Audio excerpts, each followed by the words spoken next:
അടുത്ത കാലത്താണ് menstrual cup ഉപയോഗം സ്ത്രീകൾക്കിടയിൽ കൂടുതലായും തുടങ്ങിയത്. സാനിറ്ററി പാഡിനേക്കാള് സുരക്ഷിതവും ചെലവ് കുറവും പരിസ്ഥിതി സൗഹാർദ്ദമായവയുമാണ് ഇത്തരം കപ്പുകള്. ഒരു കപ്പ് 10 വർഷത്തോളം കഴുകി വൃത്തിയായി സൂക്ഷിച്ച് ഉപയോഗിക്കാവുന്നതാണ്. സ്ത്രീ ശരീരത്തിലുണ്ടാകുന്ന പ്രധാനപ്പെട്ട ഒരു പ്രക്രിയയാണ് ആർത്തവമെന്നും പീരിയഡ്സ് എന്നും മെൻസസ് എന്നും മാസമുറ എന്നുമൊക്കെ പറയുന്നവ. മാസമുറ സമയത്ത് ഗർഭാശയമുഖം അഥവാ സെർവിക്സിനു തൊട്ടു താഴെയായി ഇവ വയ്ക്കുക. ഇത് ആർത്തവ രക്തം പുറത്തേക്ക് വരാതെ ഉള്ളില് വച്ച് തന്നെ ശേഖരിക്കുന്നതാണ്.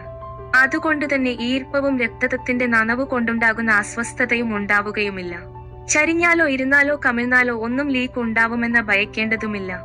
ചാടുകയും ഓടുകയും എന്തു വേണമെങ്കിലും ചെയ്യാം. എന്താണ് മെൻസ്ട്രൽ കപ്പ്? സ്ത്രീകൾക്ക് ഉപയോഗിക്കാനായുള്ള ഒരുതരം ശുചിത്വ ഉൽപ്പന്നമാണ് മെൻസ്ട്രൽ കപ്പ്.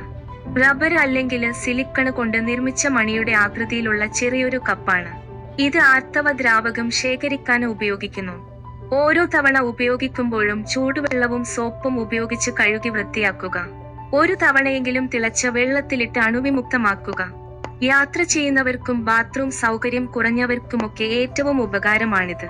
പ്രായഭേദമന്യേ എല്ലാവർക്കും ഇതുപയോഗിക്കാവുന്നതുമാണ്. സ്മോള്, മീഡിയം, ലാർജ് എന്നീ വലുപ്പത്തിലുള്ള കപ്പുകളാണ് വിപണിയിലുള്ളത്. കുട്ടികളുടെ പ്രായമനുസരിച്ച് സൈസ് തിരഞ്ഞെടുക്കാവുന്നതാണ്. ഇതുപയോഗിക്കുന്നത് കൊണ്ട് യാതൊരു അപകടങ്ങളോ ബുദ്ധിമുട്ടോ ഉണ്ടാവില്ല. ഇടയ്ക്കിടെ പാട് മാറ്റുന്ന ബുദ്ധിമുട്ടുമില്ല. 8 മണിക്കൂർ വരെ തുടർച്ചയായി ഉപയോഗിക്കാവുന്നതാണ്. ഉപയോഗം കഴിഞ്ഞാല് സോപ്പും ചൂടുവെള്ളവും ഉപയോഗിച്ച് കഴുകി വൃത്തിയാക്കി ഉണക്കി എടുത്തു വയ്ക്കുക. ആർത്തവ കപ്പുകൾ സുരക്ഷിതമാണോ? മെൻസ്ട്രൽ കപ്പുകളുമായി ബന്ധപ്പെട്ട് ആരോഗ്യപരമായ അപകടങ്ങളൊന്നും കണ്ടെത്തിയിട്ടില്ല.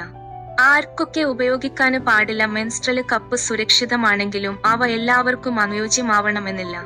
നിങ്ങൾക്ക് സിലിക്കണിനോട് അലർജിയുണ്ടെങ്കിൽ അല്ലെങ്കിൽ ശരിയായി ഇട്ടാലും വേദനയോ അസ്വസ്ഥതയോ ഉണ്ടെങ്കിൽ മെൻസ്ട്രൽ കപ്പ് ഉപയോഗിക്കുന്നത് ഒഴിവാക്കണം. ശ്രദ്ധിക്കേണ്ടത് ശരിയായ വലുപ്പത്തിലുള്ള കപ്പ് ധരിക്കാൻ ശ്രദ്ധിക്കുക. എപ്പോഴും കൈകൾ നന്നായി കഴുകിക്കൊണ്ട് തുടങ്ങുക. 12 മണിക്കൂറിൽ കൂടുതൽ ഒരിക്കലും വെക്കരുത്. ബ്ലീഡിംഗ് അധികമില്ലെങ്കിൽ പോലും. എങ്ങനെ ഉപയോഗിക്കാം? കപ്പ് വാങ്ങുമ്പോൾ ഉപയോഗിക്കുന്ന രീതി അതോടൊപ്പമുള്ള പാംലെറ്റിൽ ലഭ്യമാകുന്നതാണ്. കപ്പിന്റെ ഉപയോഗം ശരിയായ രീതിയിൽ അല്ലെങ്കിലോ വലുപ്പത്തിന്റെ അളവ് ശരിയായില്ലെങ്കിലോ ഇതുപയോഗിച്ചു തുടങ്ങി കുറച്ചു മാസങ്ങൾ കപ്പിനൊപ്പം പാടും ഉപയോഗിക്കാവുന്നതാണ്. പിന്നീട് ഇതുപയോഗിച്ചു ശീലമായാൽ പാട് ഒഴിവാക്കുകയും ചെയ്യാം. കൃത്യമായ രീതിയിൽ വച്ചാൽ ഒരു പ്രശ്നവും ഉണ്ടാവില്ല. ഇപ്പോഴും പല സ്ത്രീകൾക്കും താല്പര്യമുണ്ടെങ്കിലും ഇതേക്കുറിച്ചുള്ള ആശങ്കകളും പേടിയും സംശയങ്ങളുമുണ്ട്.